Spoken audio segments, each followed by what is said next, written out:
Olá, meus irmãos, voltei agora para prosseguirmos nas nossas aulas do SEAB, crendo que os irmãos já assistiram a aula de Eclesiastes, não tiraram nenhuma dúvida, não fizeram pergunta nenhuma, então significa que todos entenderam, não é?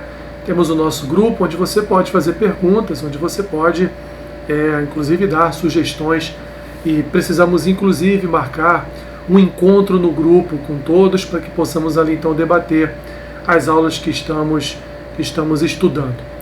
O livro de hoje é o livro de Cântico dos Cânticos de Salomão. Eita, vou coçar até a testa. O livro complicado. As pessoas costumam dizer que os pastores não gostam de pregar no Apocalipse. Na verdade, meus irmãos, os pastores não gostam de pregar muito no livro de Cântico dos Cânticos. É um livro complicado, é um livro que está no cânon bíblico e, portanto, é um livro que também precisa ser ensinado, também precisa ser ministrado em pregações de púlpito. Mas existem algumas situações, algumas circunstâncias aqui entre o amor de Salomão com a Sulamita, que na verdade configura o amor de Deus para com Israel e o amor de Cristo para com a igreja, né?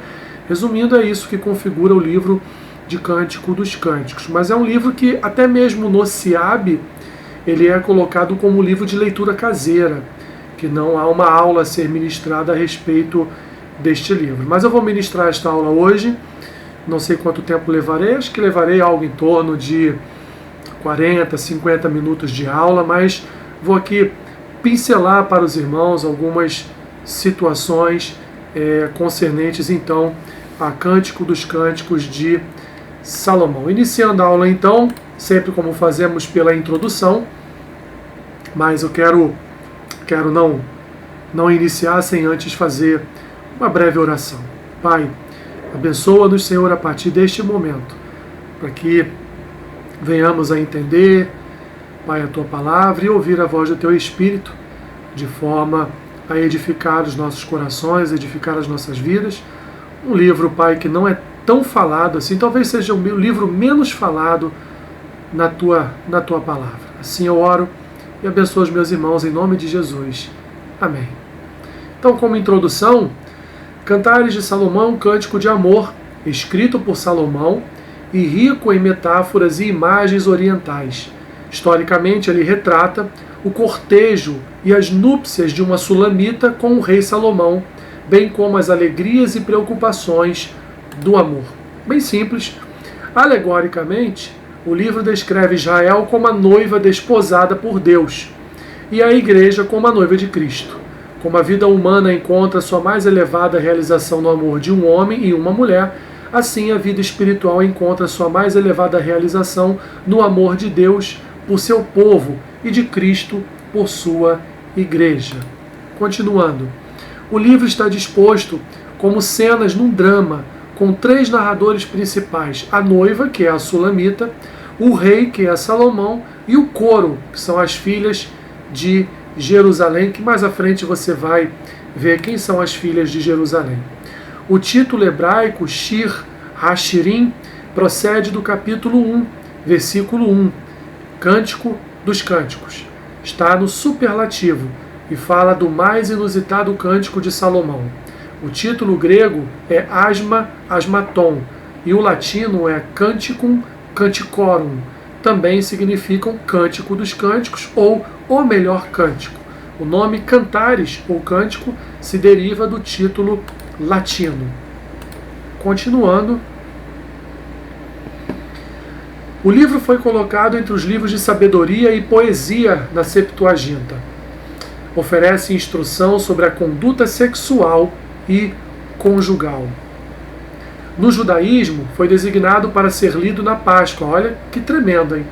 Lá na cultura do judaísmo, ele foi designado para ser um livro lido durante a Páscoa, por ser interpretado como a representação do amor divino por Israel. Continuando, autoria e data. A autoria salomônica é rejeitada pelos críticos que alegam ser o livro uma coletânea posterior de cânticos. Muitos tomam o capítulo 1, versículo 1, no seguinte sentido, que é sobre ou concernente a Salomão. Mas a evidência interna do livro favorece fortemente a posição tradicional que diz ser Salomão o seu autor.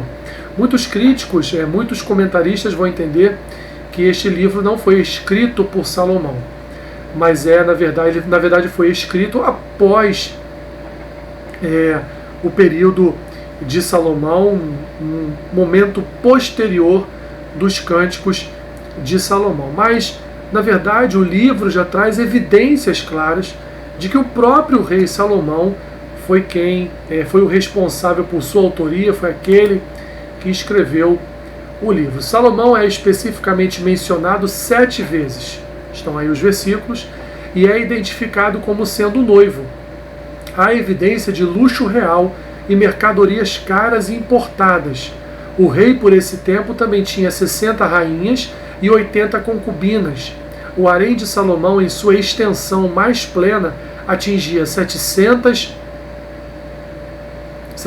rainhas e 300 concubinas. Eu tive dificuldade aqui de enxergar agora, porque está entrando um sol aqui no escritório e está pegando justamente na tela do computador.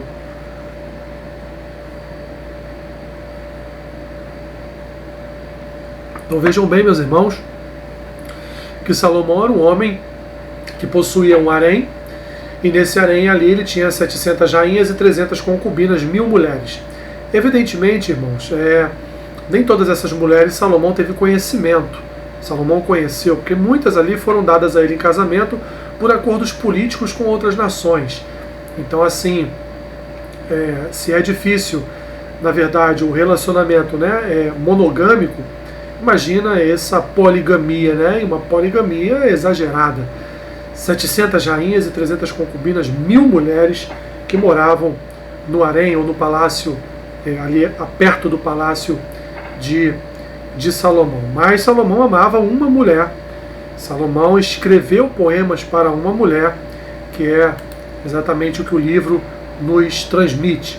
Lá no primeiro livro de Reis, capítulo 4, versículos 32 e 33, ele informa que Salomão havia composto 1005 cânticos e adquirira conhecimento das plantas e do mundo animal. O maior de seus cânticos menciona 21 espécies de plantas e 15 espécies de animais. Então Salomão era o homem mais sábio do seu tempo, da sua época, aliás, o mais sábio de toda a humanidade até os dias de hoje, não batendo exclusivamente a sabedoria de Jesus, mas Salomão então foi entre nós, os mortais, ele foi o homem mais sábio que já existiu. Então ele tinha 1005 cânticos, e aí dentro desses cânticos ele menciona espécies de animais, espécies de planta, uma gama de conhecimento que ele adquiriu naquele período. Autoria e data ainda. Cântico foi escrito primeiramente do ponto de vista da Sulamita, mas Salomão foi seu autor provavelmente nos primórdios de seu reinado. Percebam que no capítulo 1 a esposa começa a falar, a Sulamita começa a falar, até que já na metade do capítulo 1, então entra Salomão, entra seu esposo, falando, recitando alguns poemas. Há um problema a considerar.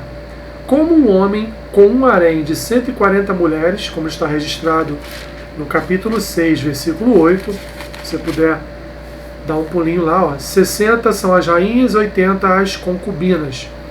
Poderia enaltecer o amor de Sulamita como se ela fosse sua única esposa. Interessante isso, né? Como um homem que possuía 140 mulheres no seu harém, poderia considerar uma só mulher o seu verdadeiro amor, a sua verdadeira esposa.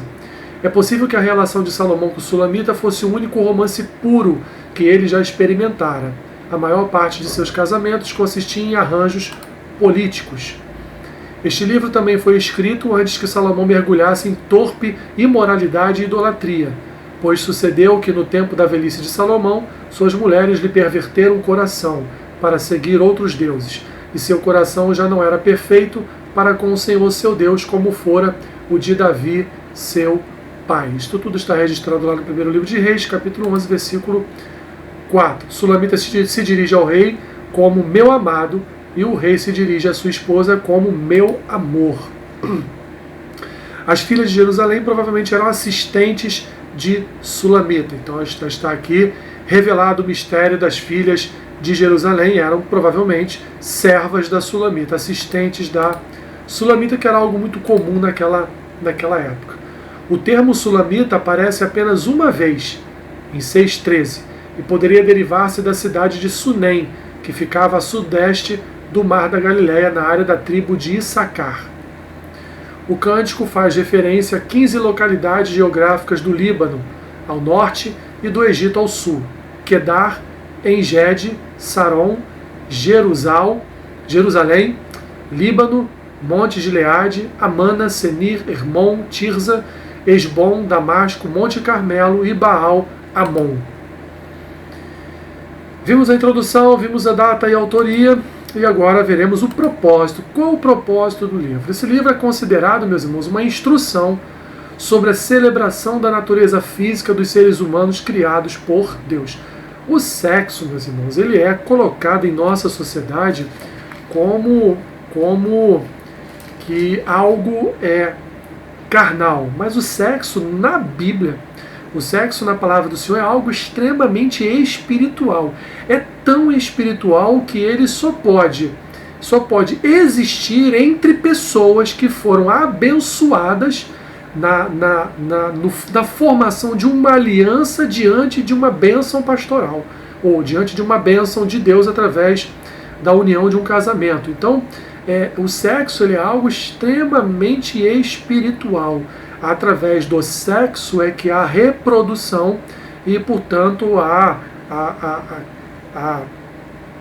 hereditariedade, portanto, a continuação da humanidade, ela veio através do ato sexual abençoado por Deus. O livro exalta a bondade divina e a virtude do amor sexual entre o homem e a mulher unidos em matrimônio. Olha o que diz Cantares 2, Cântico 2, versículos 3-7. Qual a macieira entre as árvores do bosque, tal é o meu amado entre os jovens. Desejo muito a sua sombra, e debaixo dela me assento, e o seu fruto é doce ao meu paladar. Leva-me à sala do banquete, e o seu estandarte sobre mim é o amor. Sustentai-me com passas, confortai-me com maçãs, pois desfaleço de amor. A sua mão esquerda esteja debaixo da minha cabeça, e a direita me abrace.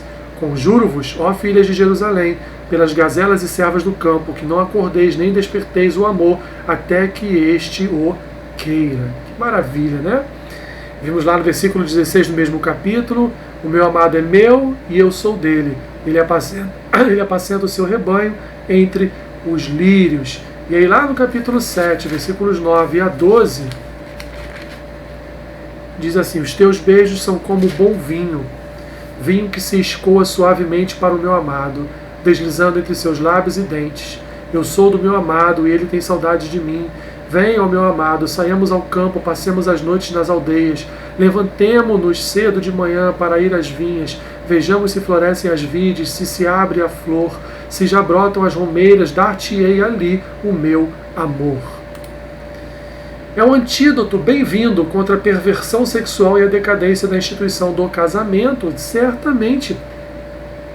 É um texto, meus irmãos, que pode muito bem ser usado numa reunião para casais.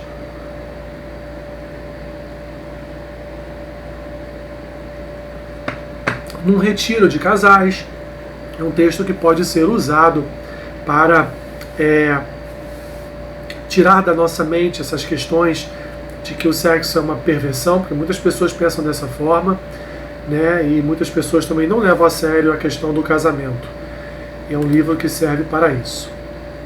Louva a perfeição do homem e da mulher e defende a dignidade das afeições humanas e da expressão sexual dentro dos limites divinamente decretados do relacionamento exclusivo entre um homem e uma mulher. Aliás, isso é outra coisa importante. Ele demonstra o relacionamento conjugal, o relacionamento sexual, o relacionamento afetivo entre um homem e uma mulher. Não entre mulheres e não entre homens, mas entre um homem e uma mulher. Mais um livro bíblico que demonstra para nós que Deus aceita a união Deus aceita o amor entre um homem e uma mulher, não entre pessoas do mesmo gênero.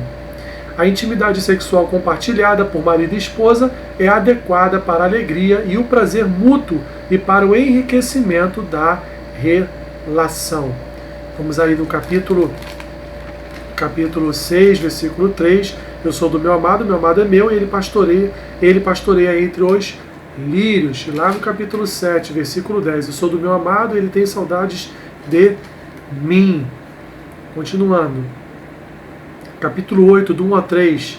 Tomara forças como meu irmão, que mamou os seios de minha mãe. Quando te encontrasse na rua, beijar-te-ia e não me desprezariam. Levar-te-ia e te introduziria na casa de minha mãe, e tu me ensinarias, e eu te daria a beber o vinho aromático e mosto das minhas romãs. A sua mão esquerda estaria debaixo da minha cabeça, e a sua direita me abraçaria. A palavra-chave, portanto, no livro é o amor. Ele representa o desejo apaixonado entre um homem e uma mulher, celebrando o alegre potencial do casamento à luz dos princípios jurados da aliança. Continuando com os propósitos, a base de todo amor humano deveria ser o amor da aliança, a metáfora principal da Bíblia. Este amor da aliança é também a base do relacionamento entre Deus e o homem. Assim, Cantares se aplica tanto ao casamento como também à história da aliança. Então, Cantares não vai se ater só sobre o relacionamento de um homem com uma mulher. Ele vai também falar que este relacionamento também está debaixo da aliança de um povo com Deus. Tá? Então é um livro que encontramos nele vários propósitos, vários princípios da aliança de Deus com o seu povo. A Sulamita, desse modo, personifica a esposa num casamento ideal, e o povo da aliança e a sua história na Terra Prometida sob as bênçãos do amor real salomônico. Então ela vai personificar o casamento ideal e o povo da aliança e sua história na Terra Prometida. A Sulamita vai personificar o amor real salomônico, ou seja, o amor real de Deus para com o seu povo, da igreja para com a sua noiva. Interpretação do livro. Seguem abaixo diversas abordagens interpretativas ao cântico, surgidas ao longo dos anos de estudo e análise acadêmica. Primeira interpretação, a dramática, interpreta como uma peça teatral antiga, baseada na tradição da igreja do século III d.C., oriunda da tragédia grega do século VI a.C. A poesia é considerada um roteiro dramático para o entretenimento real. Resumindo, a interpretação dramática do livro, ela o interpreta como uma grande peça, uma grande obra de teatro, um roteiro dramático, trazendo então entretenimento para todos que o assistem. A interpretação tipológica reconhece a historicidade do livro, mas subordina a apresentação literal da história do Antigo Testamento à alusão do Novo Testamento.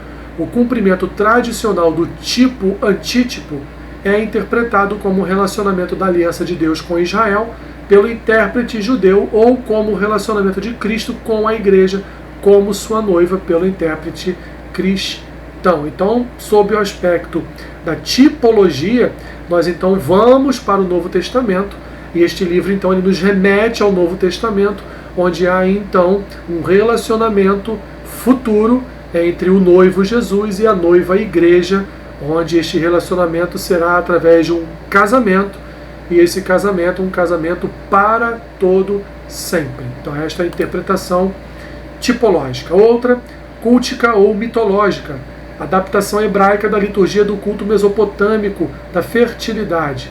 A palavra amado é uma referência ao deus Dod. Dod era o equivalente sírio-palestino de Tamuz no culto sumero-acádico de Tamuz e Ishtar. Continuando. O rito anual era a encenação do antigo mito, que relata a busca da deusa Ishtar por seu amante falecido Tamuz, no mundo subterrâneo, finalmente restaurando a vida pela união sexual e depois assegurando a fertilidade da criação. Voltando então lá, ela é cultica ou mitológica. Então, existem aqueles que querem interpretar o livro como uma peça mitológica. E aí eles vão buscar histórias da mitologia da Mesopotâmia naquele período, que também remete ao livro de Cântico dos Cânticos. São histórias bem parecidas com esta aqui de Salomão e a Sulamita. Ciclo matrimonial supõe que seja uma coleção de poemas nupciais semelhante ao Asf, das cerimônias de casamento árabes. A série de cânticos que exaltam a noiva e o noivo foi formalizada em um ciclo de recitações finalmente incorporadas à celebração do casamento. Então, como no casamento árabe, é uma série de cerimônias que cercam o casamento. Não é uma só cerimônia, são várias cerimônias. Casamentos árabes duram até uma semana, porque ali o noivo diz coisas para a noiva diz coisas para o noivo. Então é uma coisa assim bem melosa, né? Falando assim, algo bem meloso, bem dramático, que cerca então esse tipo de interpretação, ciclo matrimonial. A outra é a didática. Não nega os aspectos históricos do cântico, descarta as circunstâncias relativas ao livro a favor dos propósitos morais e didáticos da literatura. O livro apresenta a pureza e beleza do amor sexual, promove ideias de simplicidade, fidelidade e castidade, e ensina as virtudes de afeição humana e a beleza e a santidade do casamento. Então ela é mais didática, né? Ela vai extraindo do livro vários princípios para um casamento de acordo com o padrão divino. Alegórica é a mais antiga e a mais aceita entre judeus e cristãos, mas o livro não afirma ser alegórico. A alegoria é uma metáfora ampliada, uma representação simbólica. Nós gostamos muito de alegoria, né, meus irmãos? Gostamos muito de pegar a palavra de Deus e falar o que ela não fala. Ou seja, tentar fazer uma interpretação abstrata, porque a alegoria é uma abstração. Então a gente tenta, quando a palavra não tenta fazer isso, quando a palavra não diz. A gente prega o que a palavra fala. A gente fala do que a palavra fala. O que passar disso é do maligno, não é de Deus, que é o caso da interpretação alegórica, muito aceita no meio judeu, muito aceita no meio cristão, mas ela não retrata fielmente o que as escrituras nos apresentam enquanto texto histórico, espiritual, enfim. Literal, interpreta a poesia do amor tal como ela é, uma expressão sensual, até erótica, de emoções e paixão, quando dois jovens apaixonados declaram desejo mútuo. Uma poesia de amor sem enredo definido, os poemas são unificados para ilustrar e advertir do poder da sensualidade. Uma visão panorâmica do livro, capítulo 1 até o capítulo 5, o princípio do amor, onde Salomão vai contar uma história que ele tinha uma vinha no campo da Sulamita. Sulamita devia trabalhar na vinha com seus irmãos, e quando Salomão visita a área, conquista o coração dela e eventualmente a leva para o palácio em Jerusalém como sua noiva. Ela é bronzeada pelas horas de trabalho nas adjacências da vinha, mas é a mais formosa entre as mulheres. Esse é o pano de fundo do livro. Este cântico é organizado como cenas num drama de um só ato com 3 personagens principais, a noiva, o rei e um coro. Os capítulos 1 a 3 apresentam uma série de reminiscências do namoro. A saudade da noiva, do afeto no palácio antes das núpcias, expressões de amor mútua na sala do banquete, uma visita primaveril do rei ao lar campestre da noiva, o sonho de Sulamita de separação do seu amado, e a ornamentada procissão de núpcias do lar da noiva a Jerusalém. Salomão louva sua noiva da cabeça aos pés com uma soberba cadeia de comparações e metáforas. Sua virgindade é comparada a um jardim recluso, sendo o jardim conhecido quando o casamento é consumado. 2. A expansão do amor, capítulo 5, versículo 2 ao capítulo 8, versículo 14. Algum tempo depois das núpcias, Sulamita tem um angustiante sonho no palácio. Enquanto Salomão está fora, em seu sonho, Salomão chega à sua porta, mas ela diz que está muito tarde e ele se vai. Ela entra em pânico e busca por ele tarde da noite em Jerusalém. Em seu regresso, Salomão reafirma seu amor e enaltece sua beleza. A Sulamita começa a pensar em seu lar campestre e tenta persuadir o amado a voltar com ela para lá. A viagem acontece no capítulo 8, versículos 5 a 7, e seu relacionamento continua a aprofundar-se. Seu amor não será arruinado pelo ciúme ou circunstâncias. Em sua vinda ao lar, Sulamita lembra o cuidado de seus irmãos por ela quando era ainda jovem. Ela permanece virtuosa, diz lá em 8:10, eu sou um muro, e está agora numa posição que lhe possibilita buscar o bem-estar de seus irmãos. O cântico termina com um duplo convite da amante e do amado. Conclusão: devemos reafirmar o valor e a importância do casamento, numa época em que o casamento está sendo banalizado e também ridicularizado. É importante recuperarmos o sentido do valor e importância do casamento para as pessoas, para a igreja e para a sociedade. A felicidade conjugal é plena e completa. Isto inclui a realização sexual dos cônjuges. O sexo no casamento deve ser visto como uma bênção de Deus para que tanto o homem como a mulher encontrem sua realização por meio desse ato de entrega profunda, completa, radical e incondicional. As necessidades físicas, sociais e emocionais do ser humano são supridas por meio do casamento. É isso, meus irmãos, esta é a nossa aula sobre o livro de Cântico dos Cânticos, livro que tem 8 capítulos, mas é um livro recheado, cheio, enriquecido de poemas do esposo para a esposa, da esposa para o esposo, e é um livro maravilhoso para nós, porque mostra a nós todo o amor que Deus nutre por sua igreja, por seu povo. Tá bom? Próxima aula, Isaías, a irmã Solange, professora Solange, estará nos abençoando, certamente com unção do Espírito, trazendo sobre nós as profecias do profeta Isaías. Que Deus te abençoe. Assiste o vídeo, curte lá o vídeo no nosso canal no YouTube, dá um like e, se você quiser, transmita esta mensagem a outros também. Que Deus te abençoe rica e abundantemente. Amém.